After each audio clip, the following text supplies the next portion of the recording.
বিৰোধী নহয়। প্ৰেম ভাল পোৱা তোমালোকেও কৰিবা, কিন্তু প্ৰেমৰ সঠিক সংখ্যাটো বুজি লৈ কৰিবা। আজিৰ সমাজত মই বিভিন্ন সময়ত থানাত গৈ চাইছোঁ, বিভিন্ন অনুষ্ঠান প্ৰতিষ্ঠানত গৈ চাইছোঁ যে মেক্সিমাম থানাত কেছ হৈ আছে আমাৰ এই ল'ৰা আৰু ছোৱালী, কম বয়সীয়া ল'ৰা ছোৱালী বিয়া হোৱাৰ ক্ষেত্ৰত। বিশেষকৈ ইয়াৰ প্ৰতিক্ৰিয়া কেনেকুৱা পৰে মই বুজাই গৈছোঁ। কম বয়সৰ ল'ৰা ছোৱালী যেতিয়া বিয়া দিয়া হয়, অপৰিপক্ক ছোৱালীজনী 1 বছৰ পিছত সন্তানৰ মাতৃ হৈ যায়, পুষ্টিহীনতাত ভুগি বিভিন্ন ৰোগত আক্ৰান্ত হৈ যায়। ইফালে স্বামীৰ দায়িত্ব, শাহু হাইৰ দায়িত্ব, ঘৰখনৰ দায়িত্ব চম্ভালা নোৱাৰাৰ ফলত এটা কন্দলৰ সৃষ্টি হয়। সেই প্ৰতিক্ৰিয়া গৈ পৰে পিতৃগৃহত পৰে, যাৰ ফলত দুটা পৰিয়াল আজীৱন এটা।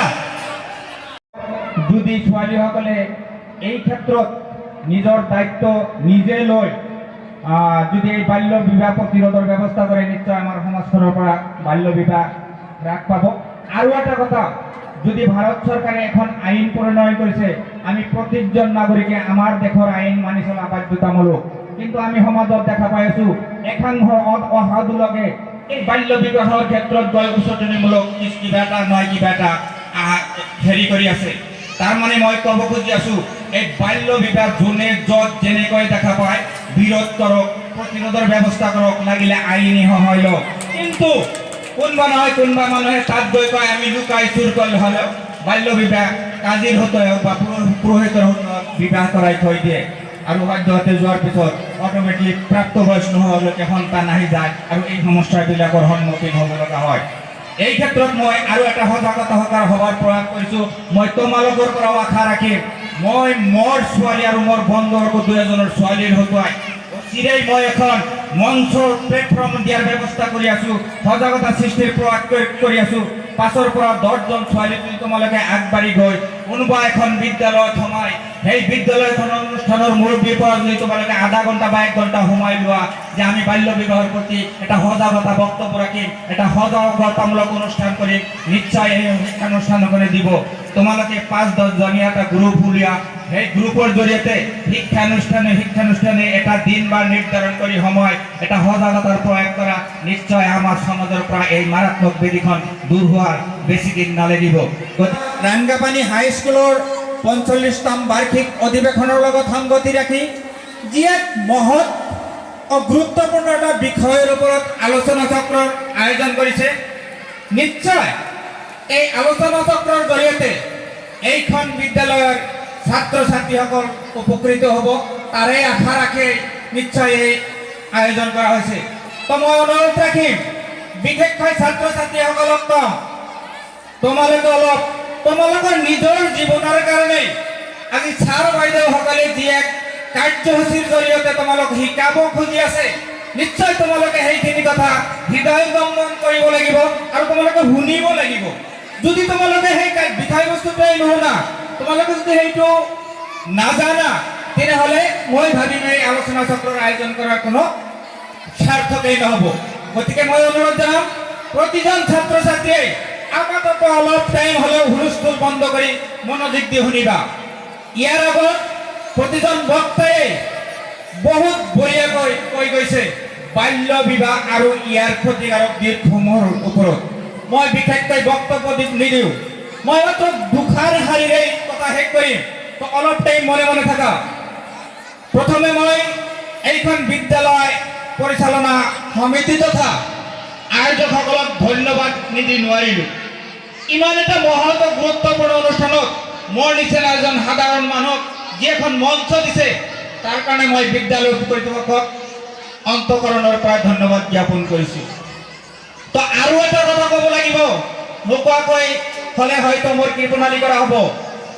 মই বৰ্তমান সময়ত আমি প্ৰত্যেকেই জানো শিক্ষক আৰু ছাত্ৰৰ মাজত যি পবিত্ৰ সম্পৰ্ক, সেই সম্পৰ্কত ক'ৰবাত নহয় ক'ৰবাত অলপ হ'লেও ঘূণে ধৰা যেন মোৰ অনুমান হয়। আজিৰ যুগত ছাত্ৰ ছাত্ৰীসকলে শিক্ষকসকলক আমাৰ দিনত যেনেকৈ সন্মান আৰু শ্ৰদ্ধা কৰিছিলোঁ, অলপ হ'লেও যেন ক'ৰবাত নহয় কমি যোৱা মোৰ অনুভৱ হয়। কিন্তু মই দেখা পাইছোঁ, মই এইখন বিদ্যালয়ৰ প্ৰথম দিনা শুভ উদ্বোধন অনুষ্ঠানত উপস্থিত আছিলোঁ আৰু আজিও মঞ্চত দেখা পাইছোঁ এইখন বিদ্যালয়ৰ ছাত্ৰ ছাত্ৰীসকলে শিক্ষাগুৰুসকলক যি অন্তঃকৰণেৰে সেৱা জনায়, যি আদৰ্শ দেখুৱাইছে, মই ভাবিম এইখন বিদ্যালয়ৰ শিক্ষাগুৰুসকলৰ নিজৰ শিক্ষাৰ জৰিয়তে আদৰ্শগত শিক্ষা দি সুশিক্ষিত কৰিব পৰা এটা কেপাচিটি বা এটা প্ৰয়াস চলাই আছে। তাৰ কাৰণে মই এইখন বিদ্যালয়ৰ শ্ৰদ্ধাৰ শিক্ষাগুৰুসকল তথা শিক্ষয়িত্ৰী বাইদেউসকলক ধন্যবাদ জনাইছো। তো মূল কথাবস্তুৰ ওপৰত মই আহিছো বাল্য বিবাহ। বৰ্তমান সমাজত বাল্য বিবাহ মাৰাত্মক ব্যাধি ৰূপে দেখা দিছে, যিটো বিশেষকৈ আমাৰ এই সংখ্যালঘু সম্প্ৰদায়ৰ মাজত বেছিকৈ প্ৰভাৱ পৰিছে। ইয়াৰ মূল কাৰণ আমি এই সংখ্যালঘু সম্প্ৰদায়ৰ মানুহখিনি বেছিভাগেই অশিক্ষিত, আৰু এই অশিক্ষিত হোৱাৰ কাৰণে আমাৰ মাজত এই সামাজিক ব্যাধিটো বেছিকৈ বিয়পি পৰিছে। আমি প্ৰত্যেকেই জানো এজন ঘৰত এজন মাতৃৰ কিমান প্ৰয়োজন, এজন মাতৃৰ কিমান দায়িত্ব, এজন মাতৃৰ কিমান গুৰুত্ব। সেই ঘৰখনতেই যেতিয়া মাতৃজন অশিক্ষিত হ'ব, তেনেহ'লে সেইখন ঘৰ পৰিচালনা কৰাত মাতৃজনীৰ কিমান কষ্টকৰ হ'ব। আৰু যদি ঘৰখনত মাতৃজনী সুশিক্ষিত, উচ্চ শিক্ষিত, সুস্বাস্থ্যৱান হয়, নিশ্চয় ঘৰখন পৰিচালনা কৰাত বহুতখিনি সুবিধা হ'ব। আৰু সেই মাতৃজনীয়ে নিজৰ সন্তানক সুশিক্ষিত, সুআদৰ্শ, সুনাগৰিক গঢ়াৰ ক্ষেত্ৰত যথেষ্ট ভূমিকা ল'ব।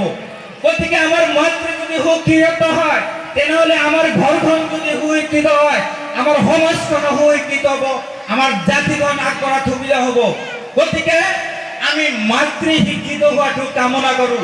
আৰু সেই মাতৃ শিক্ষিত হ'বৰ হ'লে কি কৰিব লাগিব? প্ৰথমতে আমি বাল্য বিবাহ বৰ্জন কৰিব লাগিব। কাৰণ আমি আজি তোমালোকে ছোৱালী হৈ আছা, কাইলৈ কাৰোবাৰ বোৱাৰী, পৰহি দিনা মাতৃ হ'বা। আজি যদি কম বয়সতে বিয়া হৈ যোৱা, তুমি সেই শিক্ষা জগতৰ পৰা বঞ্চিত হোৱা, তুমি জানো সুশিক্ষিত মাতৃত্ব হ'ব পাৰিবা? প্ৰথম কথা, আমাৰ প্ৰতিজন মানুহৰ দায়িত্ব আছে আমাৰ জাতি গঢ়াৰ, আমাৰ সমাজ গঢ়াৰ, আমাৰ দেশ গঢ়াৰ। গতিকে যদি আমি শিক্ষিত হ'ব নোৱাৰো, আমি ক'বাত নহয় ক'বাত আমাৰ জাতি, দেশ, নিজৰ ঘৰখন সুচাৰুৰূপে গঢ় দিয়াত আমি ব্যৰ্থ হওঁ। গতিকে ছোৱালীসকলক মই কৈছো, তোমালোকে আজিৰ পৰা পণ ল'ব লাগিব। আমি কম বয়সত বিয়া নহওঁ, আমি শিক্ষিত হ'ম আৰু আমাৰ ঘৰখন শিক্ষিত বনাম, আমি সমাজখন শিক্ষিত কৰিম, আমি আমাৰ জাতিটোক আগবঢ়াই লৈ যাম। এইখিনি যদি ছোৱালীসকলে পণ ল'ব পাৰা, আমাৰ যি মাৰাত্মক ব্যাধি বাল্য বিবাহ, নিশ্চয় এইটো ৰোধ হ'ব, আমি ৰোধ কৰিব পাৰিম। এইখিনি ৰোধ কৰাৰ কাৰণে মূল ভূমিকা কিন্তু তোমালোক ছোৱালীসকল নিজেই ল'ব লাগিব। মই ধন্যবাদ নিদি নোৱাৰিলোঁ। এই মাত্ৰ মোৰ হাতেৰে চাঞ্জিনা আহমেদক মই ফুলাম গামোচাৰে সম্বৰ্ধনা জনাইছোঁ। তাই সঁচাকতে গৰ্বিত কাম কৰিছে, তাই ধন্যবাদ পাতৰ পাত্ৰ। যি সময়ত 14 বছৰৰ পৰা 16 বছৰীয়া ঘৰত উৎপাত বাঢ়ি গৈছে, বিয়া হোৱা প্ৰেমে পৰা বিভিন্ন কাৰণত, কিন্তু এই চাঞ্জিনা আহমেদ তাতকৈ ব্যতিক্ৰমী। এনেকুৱা যদি 10জন সাহসী ছোৱালী গাঁৱত থাকি যায়, নিশ্চয় গাঁওখন আৰু আমাৰ সমাজখন বহুত পৰিৱৰ্তন হোৱাৰ সুবিধা হ'ব। তোমালোকে আদৰ লোৱা এই চাঞ্জিনা আহমেদৰ, নিশ্চয় তোমালোকে পাৰিবা এইখিনি কাম কৰিবলৈ। তো মই আশা জনাম, প্ৰেম ভালপোৱা মানৱ জীৱনৰ মাজত প্ৰত্যেকৰে আহে, মই তাৰ বিৰোধী নহয়। প্ৰেম ভালপোৱা তোমালোকেও কৰিবা, কিন্তু প্ৰেমৰ সঠিক সংখ্যাটো বুজি লৈ কৰিবা। আজিৰ সমাজত মই বিভিন্ন সময়ত থানাত গৈ চাইছোঁ, বিভিন্ন অনুষ্ঠান প্ৰতিষ্ঠানত গৈ চাইছোঁ যে মেক্সিমাম থানাত কেছ হৈ আছে আমাৰ এই ল'ৰা আৰু ছোৱালী, কম বয়সীয়া ল'ৰা ছোৱালী বিয়া হোৱাৰ ক্ষেত্ৰত। বিশেষকৈ ইয়াৰ প্ৰতিক্ৰিয়া কেনেকুৱা পৰে মই বুজাই গৈছোঁ। কম বয়সৰ ল'ৰা ছোৱালী যেতিয়া বিয়া দিয়া হয়, অপৰিপক্ক ছোৱালীজনী 1 বছৰ পিছত সন্তানৰ মাতৃ হৈ যায়, পুষ্টিহীনতাত ভুগি বিভিন্ন ৰোগত আক্ৰান্ত হৈ যায়। ইফালে স্বামীৰ দায়িত্ব, শাহু হাঁহিৰ দায়িত্ব, ঘৰখনৰ দায়িত্ব চম্ভালা নোৱাৰাৰ ফলত এটা কন্দলৰ সৃষ্টি হয়। সেই প্ৰতিক্ৰিয়া গৈ পৰে পিতৃগৃহত পৰে, যাৰ ফলত দুটা পৰিয়াল আজীৱন এটা